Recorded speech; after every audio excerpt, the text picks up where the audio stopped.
Hello everyone and once again welcome back to another episode of Sunday Charcha series myself Umar Taskeer. Guys देखते हैं कि इस हफ्ते के आप लोगों के कौन कौन से क्वेश्चंस हैं और उनको आंसर करने की कोशिश करी जाएगी। सबसे पहला क्वेश्चन यहाँ पर नितिन का ये पूछ रहा है, I am currently working with an e commerce client and running Google Ads campaigns for them.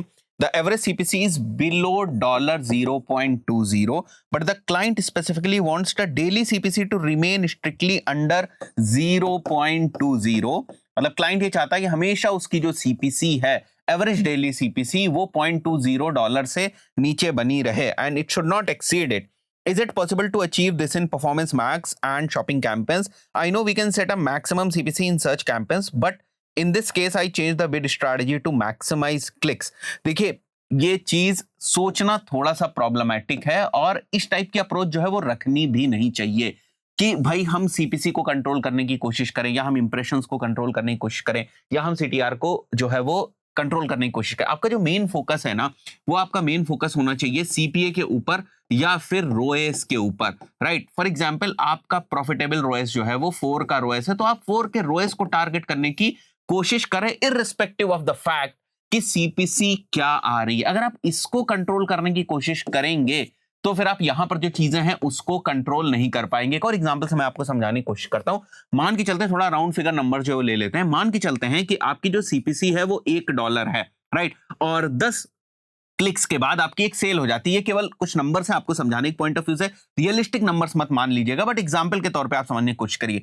$1 आपकी जो सीपीसी है वो है और $10 के बाद जो है वो आप एक सेल कर लेते हैं। फॉर एग्जांपल जो सेल है आपकी वो $40 की है और यहां पर आपको 4 का जो रोएस है वो मिलता है, ठीक है। अब आपने क्या किया, आपने अपने सीपीसी को घटाने की जो कोशिश है वो करी। जब आपने सीपीसी को घटाने की कोशिश करेंगे तो इन्वेंट्री भी चेंज होगी, डिफरेंट सर्च टर्म्स के ऊपर जो आपके एड्स हैं वो दिखने की कोशिश करेंगे, डिफरेंट इन्वेंट्री के ऊपर ऑल टुगेदर जो एड्स है वो दिखने की कोशिश करेंगे। अब एग्जांपल के तौर पे अगर आप जो सीपीसी है उसको लेकर गए फॉर एग्जांपल $0.5 के ऊपर, और इस पर्टिकुलर सिनेरियो में यहां पर जो आपका कन्वर्जन परसेंटेज था वो आप क्या देख रहे हैं, 10% का कन्वर्जन परसेंटेज था। यहां पर जो आपका कन्वर्जन परसेंटेज है वो मान के चलते हैं यहां पर हमारा कन्वर्जन परसेंटेज और घट गया, मान के चलते 3% ही हमारा कन्वर्जन परसेंटेज रहा, तो आप बहुत ज्यादा अमाउंट जो है वो खर्च कर देंगे अपनी एक सेल को लाने के लिए। तो अल्टीमेटली जो आपका यहां पर रोएस है वो डिप होगा, वो डाउन जाएगा, आपका रोएस जो है वो घटेगा। तो अगर आप इस चीज को कंट्रोल करना चाहते हैं कि यहां पर जो चीजें हैं वो हमारी कंट्रोल हो जाए, तो आप इस चीज को जो है वो कंट्रोल नहीं कर पाएंगे। आप इस चीज को थोड़ा सा कंट्रोल करने की कोशिश करें कि एवरेज में मेरी जो सीपीए है वो कितनी रहनी चाहिए, मेरा जो रोएस है वो कितना रहना चाहिए, इररिस्पेक्टिव ऑफ द फैक्ट कि मेरी सीपीसी कितनी है। एग्जांपल फिर से समझते हैं कि अगर मेरी सीपीसी यहां पर बढ़ के $2 भी हो जाए तो मेरे को परेशान होने की जरूरत नहीं है, बिकॉज मेरे को 20% के कन्वर्जन रेट पे अगर मेरे को कन्वर्जन जो है मिल जा रहा है, ठीक है, तो मैं क्यों परेशान होऊंगा। $2 में दे रहा हूं, उसके बाद भी $10 पे मेरे को जो है वो 40 का रेवेन्यू जो है वो मिल रहा है, 4 का रोएस जो है वो मेरे को यहां पर देखने को मिल रहा है। तो ये यहां पर $2 है, फिर भी आपको 4 का रोएस देखने को मिल रहा है। यहां पर $1 है, फिर भी आपको 4 का रोएस देखने को मिल रहा है। यहां पर अगर आप देखें तो $0.5 है, उसके बाद भी आपको यहां पर जो है वो 4 का रोएस देखने को नहीं मिल रहा है। तो अगर आप इन चीजों को बहुत ज्यादा कंट्रोल करने की कोशिश करेंगे तो यहां पर आप चीजों को कंट्रोल नहीं कर पाएंगे, और ये सारी चीजें बहुत ज्यादा आपके हाथ में है भी नहीं, बिकॉज आज के टाइम में जिस तरीके से एल्गोरिथम काम करता है आपको ये ज्यादा चीजों का जो कंट्रोल है वो दे भी नहीं रहा। और परफॉर्मेंस मैक्स के अंदर तो आपके पास मैक्सिमाइज कन्वर्जन और मैक्सिमाइज कन्वर्जन वैल्यू की ही बिडिंग स्ट्रैटेजी होती है। ये सारी बिडिंग स्ट्रैटेजीज के ऊपर तो आप काम भी नहीं जो है वो कर पाएंगे, फिर किस तरीके से कंट्रोल करने की कोशिश करेंगे। तो यही फंडामेंटल भी है आज के टाइम में प्लेटफॉर्म्स का कि वो नहीं चाहते हैं कि आप बाकी की सारी चीजें जो है वो कंट्रोल करने की कोशिश करें, सिंपली आप सीपीए या कन्वर्जन वैल्यू उन पे काम करने की कोशिश करें। आई बिलीव आपको जो आपका क्वेश्चन है वो समझ में आ गया होगा, और ऐसे रिक्वायरमेंट्स ना बहुत सारे लोग जो है वो लेकर आते हैं। जैसे फॉर एग्जांपल लीड जनरेशन में भी बहुत होता है कि अगर हमने लीड जनरेशन स्टार्ट करी और 10% का कन्वर्जन रेट आ रहा है, और मान के चलते हैं कि 400 रुपए की एक जो लीड है वो आ रही है किसी स्पेसिफिक बिजनेस के पॉइंट ऑफ व्यू से, और जो सीपीसी है वो आ रही है 20 की, ठीक है। अब क्लाइंट क्या बोलता है, अरे 20 की सीपीसी तो बहुत हाई है, 20 की सीपीसी को आप कम करने की कोशिश करें।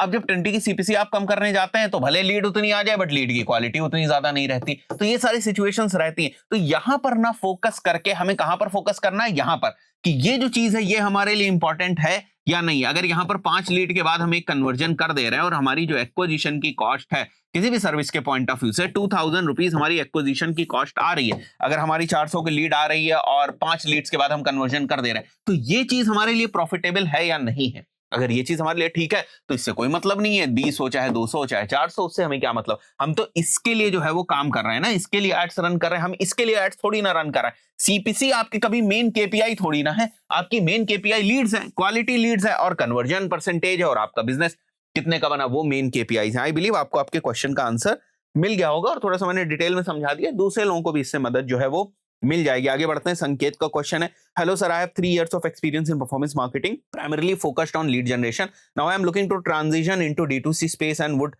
really value your suggestion on what challenges I might face and how can I make this shift effectively. देखो डिफरेंस तो है, पूरे को पूरे बिजनेस सिनेरियो के अंदर ही डिफरेंस है। अब लीड जनरेशन के अंदर क्या होता है कि एक तो सेल्स साइकिल इन्वॉल्व हो जाती है, प्रॉपर सेल साइकिल। आप बताओ ई कॉमर्स के अंदर तो सेल साइकिल जो है वो इन्वॉल्व नहीं हो रही होती, सब कुछ जो है ना वेबसाइट से ही हो रहा होता है। भाई यूजर आया, वेबसाइट पे ही ट्रांजैक्शन हुआ, यहीं पे ही जो कन्वर्जन है वो हो गया, कोई लीड वगैरह तो आती नहीं कि उसमें कुछ और फर्दर जो है वो सेल साइकिल का इन्वॉल्वमेंट हो। यहाँ पर सेल साइकिल जो है वो इन्वॉल्व होती है। आपको जो अल्टीमेट कन्वर्जन है उसके बारे में बाद में आपको पता चलता है। आप जो रिस्पॉन्सिबल होते हैं मेजरली लीड्स के लिए या क्वालिटी लीड्स के लिए, आप बेसिकली रिस्पॉन्सिबल जो होते हैं, आपको बाद में पता चलेगा कितना परसेंटेज ऑफ कन्वर्जन हुआ, उसमें से कितना बिजनेस जो है वो सारी चीजें जो जनरेट हुई। तो इनकी जो मैट्रिसेस है वो बिल्कुल जो है वो अलग हो जाती है, यहाँ पर जो मैट्रिसेस है वो अलग हो जाती है। यहाँ पर चीजें थोड़ी सी जो फास्ट है वो चलती है क्योंकि सारी चीजें आपको डैशबोर्ड्स में ही देखने को मिल जाती है। यहाँ पर जो अल्टीमेट कन्वर्जन हुआ, ऐसे जो कन्वर्जन वैल्यू जनरेट हुई और वापस जो कन्वर्जन वैल्यू है वो डैशबोर्ड के अंदर आपको सीधे सीधे दिखाई देगी नहीं, बाद में आपको मैप करने की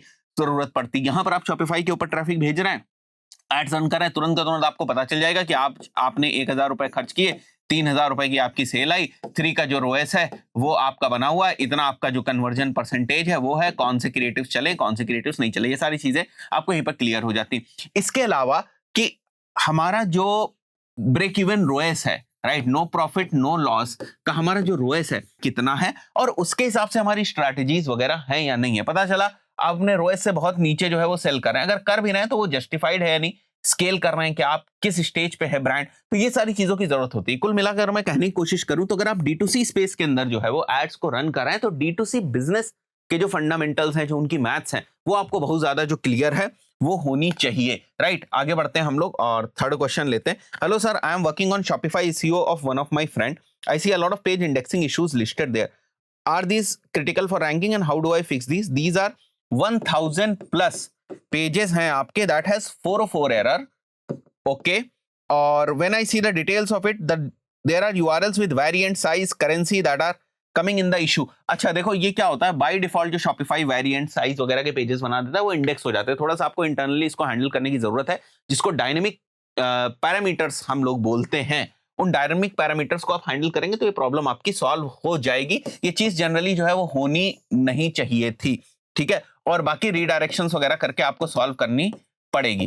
तो ये URL पैरामीटर्स को अगर आप हैंडल करेंगे, जो आपके डायनेमिक URL पैरामीटर साइज वगैरह के हिसाब से बन रहे हैं, तो ऑटोमेटिकली आपकी प्रॉब्लम सॉल्व हो जाएगी। आगे क्वेश्चन है, सर क्रिएटिव टेस्टिंग कैसे करते हो आप? मतलब एक ही ऐड में कराउजल फॉर्मेट में डिफरेंट क्रिएटिव्स या एक एड सेट में मल्टीपल एड्स एंड देन उनके अलग अलग क्रिएटिव? सेकंड वाला ऑप्शन जो है वो हम लोग चुनते हैं। यहाँ पर टॉपिक्स का एक और क्वेश्चन है, according to Pew research centre found that users clicked on links within the AI summaries only 1% of the visits when an AI generated overview appeared, so it's useless to work for ranking in the Google AI। देखो useless इसलिए भी हम नहीं कहेंगे because मैंने पहले ही बताया हुआ है कि जो आप नॉर्मल SEO के लिए सारे टास्क करते हैं वही टास्क आपके गूगल AI के लिए हैं, तो कोई अलग से बहुत ज्यादा साइंस लगाने की जरूरत नहीं। गूगल की नजर में अगर कोई कंटेंट वैल्यूएबल है तो उसको ऑर्गेनिक रिजल्ट में भी दिखाएगा, उसको सर्च ओवरव्यूज में भी दिखाएगा, थोड़ा बहुत ऊपर नीचे हो सकता है। और इस टॉपिक के ऊपर मैंने एक बहुत ही डिटेल जो वीडियो है वो बनाया था, थोड़े से प्रूफ के साथ, थोड़े डेटा के साथ, वो भी आपको देखने को मिल जाएगा। तो यहाँ पर दिख रहा होगा, वो वीडियो आप चेक कर लीजिएगा। और जो ये आप बोल रहे हो कि बहुत ही कम लोग हैं जो अब AI ओवरव्यूज के अंदर ट्रस्ट करेंगे, बिल्कुल सही है।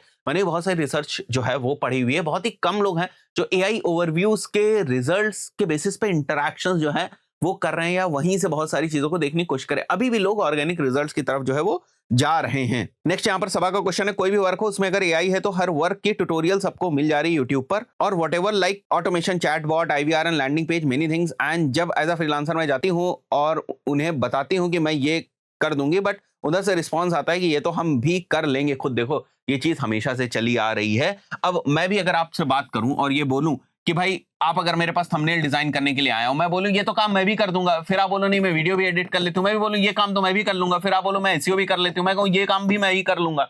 ऐसा नहीं है, कभी भी कोई बिजनेस ओनर सारे काम नहीं कर सकता, उसके लिए उसको लोगों की जरूरत पड़ती है, टीम की जरूरत पड़ती है। लोग ये कहेंगे कि ये तो हम भी कर सकते हैं, ये तो हम भी, तो कर लो भाई, अगर कर सकते हो तो कर लो, अपना जो मेन बिजनेस है, बिजनेस एक्सपेंशन है, उसको छोड़ के आप यही सब चीजें कर लो फिर। तो हाँ, ये जरूर है कि एआई से मदद मिल जा रही है, लेकिन ऐसा नहीं है कि कोई ये कहे कि ये तो एआई कर लेगा तो हमें अब आपकी जरूरत ही नहीं है, हम ही कर लेंगे, मतलब हम ही एआई से करवा लेंगे। तो आप थंबनेल करवा लोगे, थंबनेल के सारे फंडामेंटल्स आपको क्लियर, आप वीडियो एडिट भी करवा लोगे, आप एसईओ भी कर लोगे, आप वीडियो भी बना लोगे, आप अगर कोई क्लाइंट है उसको भी मैनेज कर लोगे, तो आप बिजनेस एक्सपेंशन पे कब फोकस करोगे?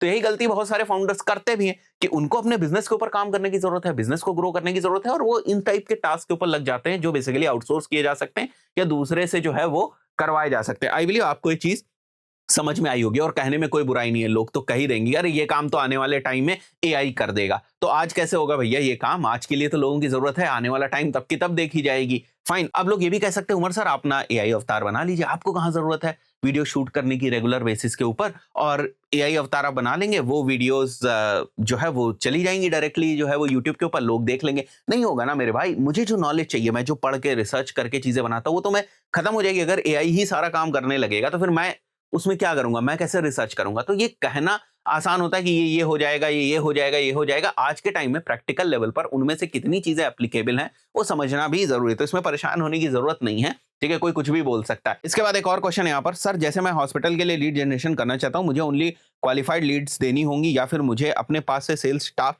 से कॉलिंग करा के फाइनल कस्टमर देना होगा? देखो ये दोनों टाइप के ही बिजनेस मॉडल्स आज के टाइम में मार्केट में अवेलेबल हैं।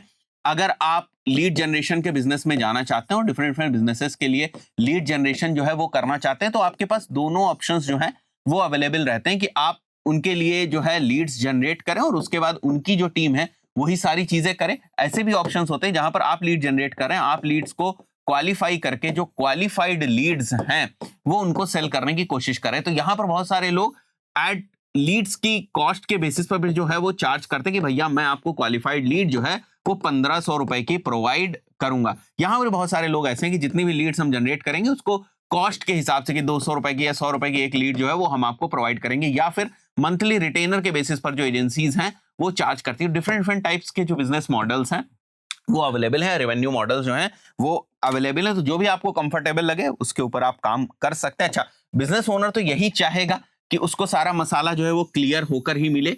तो ऐसी बहुत सारी एजेंसीज हैं, निश एजेंसीज हैं, इसमें रियल एस्टेट में बहुत सारी ऐसी एजेंसीज हैं जो इस तरीके से जो है वो काम कर रही हैं, जो क्वालिफाइड लीड्स जो है वो प्रोवाइड करती हैं। बहुत सारी ऐसी एजेंसीज हैं जो मेडिकल निश में मैनेजमेंट करती हैं, डिजिटल मार्केटिंग करती हैं, तो वो भी यही सारी चीजें जो है वो करती हैं। तो दोनों मॉडल्स आज के टाइम में जो है वो मार्केट के अंदर अवेलेबल हैं। आप जिसमें भी कंफर्टेबल हो, जो भी आपके पास अवेलेबल रिसोर्सेज हो, जिस भी तरीके के, उसके अकॉर्डिंग आप आगे मूव कर सकते हैं। आशा करता हूं वीडियो आपको वैल्यूएबल लगा होगा। इस पर्टिकुलर वीडियो में इतना ही, मिलते हैं नेक्स्ट संडे चर्चा के एपिसोड में। Till then, good bye.